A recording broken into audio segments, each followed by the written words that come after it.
ఈరోజు వాగ్దానంగా పరిశుద్ధ గ్రంథాలు తెరిచి ఇర్మియా గ్రంథము మొదటి అధ్యాయము 19వ వచనాన్ని మనం చూస్తే, నిన్ను విడిపించుటకు నేను నీకు తోడైయున్నందున వారు నీపైని విజయము పొందజాలరు.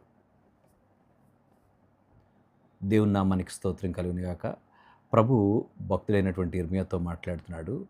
నిన్ను విడిపించుటకు నేను నీకు తోడైయున్నందున నీపైన వారు విజయము పొందజాలరు అనేటువంటి మాటను తెలియజేస్తూ ఉన్నాడు.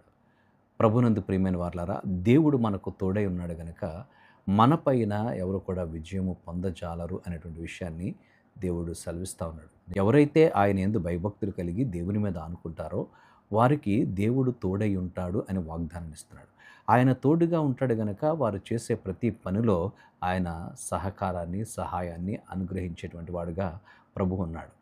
కనుకనే మనము దేవుని మీద ఆనుకుని ఆయన మీద ఆధారపడి మనం నడిచినప్పుడు, మన జీవితాలను ముందుకు కొనసాగించినప్పుడు దేవాది దేవుడు మనకు తోడుగా ఉండి మనపైన రకరకాలైనటువంటి కార్యాలు జరిగించాలని, మనలను బ్లేమ్ చేయాలని, మనలను నిందించాలని, మనపైన ఏదో రకంగా ఒక అభియోగం తీసుకురావాలని చేస్తున్నటువంటి ప్రతి తంత్రమును, అపవాది కల్పిస్తున్నటువంటి ప్రతి తంత్రము నుంచి దేవాది దేవుడు విడిపించి నిన్ను గొప్ప చేసేవాడుగా ఉన్నాడు. కనుక ప్రభువు మనకు తోడుగా ఉన్నప్పుడు ఎవరు కూడా మనకు ఏ హాని కూడా చేయలేరు అనేటువంటి విషయాన్ని భక్తుడు తెలియజేస్తూ ఉన్నాడు. దేవాది దేవుడు తన యొక్క భరోసాని ఇస్తూ ఉన్నాడు.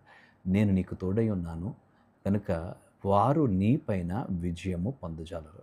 నువ్వు అనుకుంటున్నావేమో వారి జీవితాల్లో నన్ను అధిగమించి వెళ్ళిపోతారేమో, నన్ను ఇలాగా అణగద్రొక్కేస్తారేమో అని.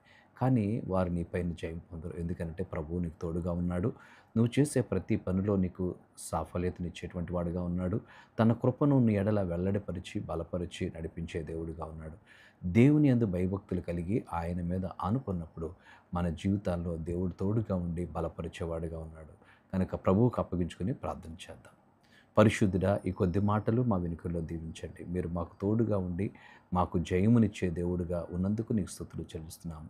సమస్త మహిమ నీకే ఆరోపిస్తూ యేసు నామమున అడిగి వేడుచున్నాము తండ్రి. ఆమేన్.